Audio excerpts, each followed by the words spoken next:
I submit to you tonight, brothers and sisters, I am a Muslim. Number one, that's my first identity. Number two, I am an African American. My skin is black. That's my second identity. I love my black skin. I don't apologize for it. I love it, everything about it, because Allah made me that way. It's Allah who created you in the wombs of your mother as He pleased. And if Allah made me a black man and pleased to be, for me to be black, I'm pleased to be black. Allah made me that way. Allah made me to be a man, and I love being a man. I don't want to be a woman. Degenerous. And every woman should be proud of what Allah made her to be, a beautiful woman. I don't want my wife to be like me. I love her exactly the way she is. She's a woman. If your skin is white, be proud of that white skin that Allah gave you. Your hair is red, your hair is nappy, your hair is woolly, your hair is black, it's blonde. Doesn't matter. These are insignificant things. The real thing is, the real knowledge is that we submit our will to do the will of Allah the Almighty. So number one, I'm a Muslim. Why? Because on the day of judgment, my black skin can't do nothing for me. Your white skin can't do nothing for you. Your Arabic tongue can do nothing for you. Coming from America or coming from wherever you come from will do nothing for you on the day of judgment. The thing that will help you is your relationship with Allah the Almighty, your iman, your faith, your taqwa. So don't worry about your skin color. Don't worry about what country you come from, language you speak. That's irrelevant to Allah subhanahu wa ta'ala. Allah doesn't look at these superficial things. He looks at your heart and your deeds.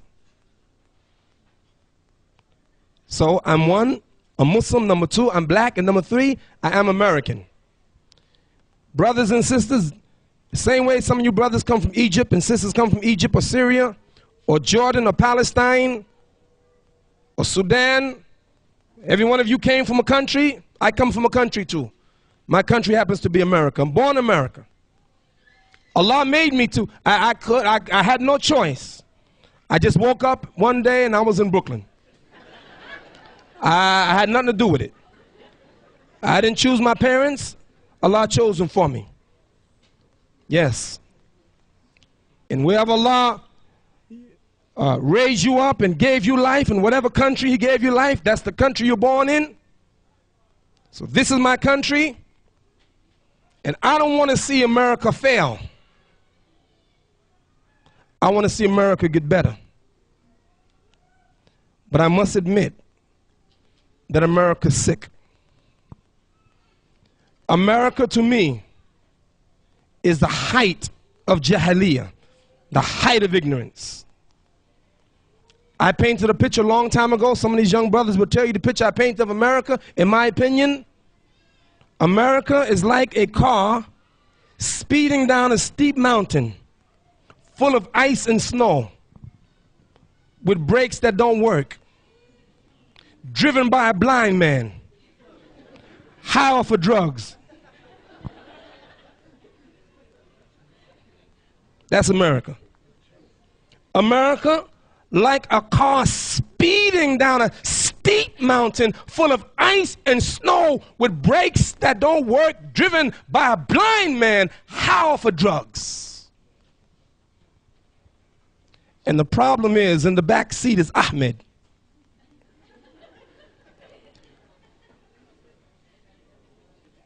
Whose feet are on the brakes and whose hands control the throttle? Why do I say America is the height of ignorance? Imam Siraj, but all of the technology of America, all of that, yes, tops. But real knowledge, she lacks. And what is that knowledge? Number one, brothers and sisters, the greatest knowledge that you can ever get is the knowledge of Allah. Trust me. The greatest knowledge you can ever get, the greatest knowledge, is the knowledge of your Creator, Allah. أعوذ بالله من الشيطان الرجيم وكيف تكفرون بالله وكنتم أمواتا فأحياكم ثم يميتكم ثم يحييكم ثم إليه ترجعون. كيف تكفرون بالله وكنتم أمواتا فأحياكم ثم يميتكم ثم يحييكم ثم إليه ترجعون. How can you deny Allah when you were dead and He brought you to life? And then He will take you again, He will kill you and then bring you to life again, and then you have to return to Him. How dare you? How dare you deny Allah? And let me tell you the lesson that I learned. For Allah, the real issue is not how you begin, but how you end.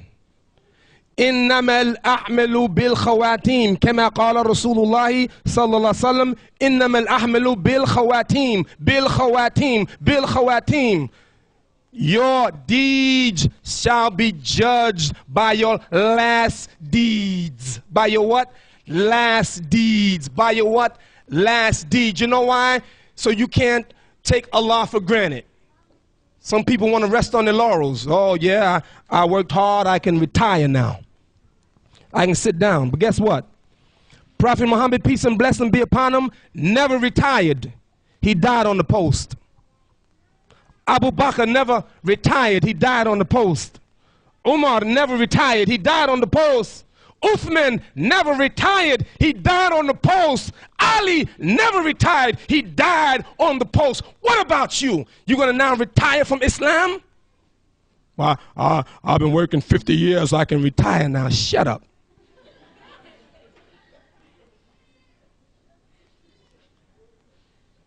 Brothers and sisters, really, the best knowledge you can get is the knowledge of Allah.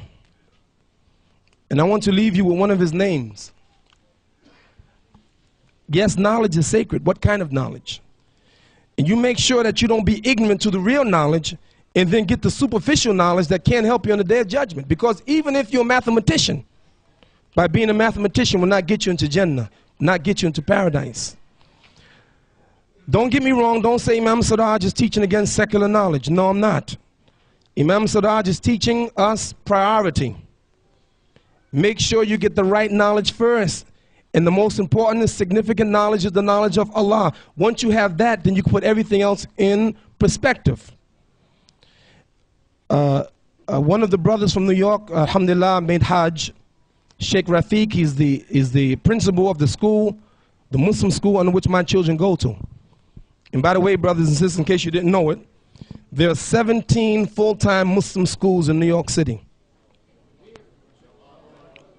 But don't get excited, because those 17 full-time Muslim schools only accommodate less than 1% of the Muslim youth. So even though 17 appears to be a lot, it's really insignificant according to what we need. But this school, Islamic Elementary School, Sheikh Rafiq is the principal. He went to make Hajj. He was at JFK Airport the day on the way to go to Jeddah, and he had in his briefcase $15,000 in cash. And he put the briefcase standing up on the line, ticket counter. He put the briefcase between his legs. He says, Imam, I turned 1 second, and I looked, it was gone. $15,000. Cash. Stolen. The person who stole it is a person that's jahil, ignorant, because they don't know Allah. 14 million Americans arrested a year because the country is full of jahiliyyah. 21,000 people murdered in America because the country is steeped in ignorance. 30,000 Americans took their own lives, committed suicide because they're steeped in ignorance. American women parade themselves naked on magazines, on the internet. Raunchy telephone calls for money because we're steeped in ignorance. prostitutes walking up and down the street, army with sex perversion, corrupted officials, president, Congress. More money spent in America on illegal drugs than on food and clothing and education. Why? Because America's in ignorance, not technology. She has that. Now, why now are Muslims going after the same kind of knowledge that they're going after and forgetting our knowledge that make 3,500 Muslims open up a liquor store in Chicago? Because I submit to you, we're going after the wrong knowledge. And the knowledge that we should go after, A, the knowledge of Allah, and 2, the knowledge of the hereafter.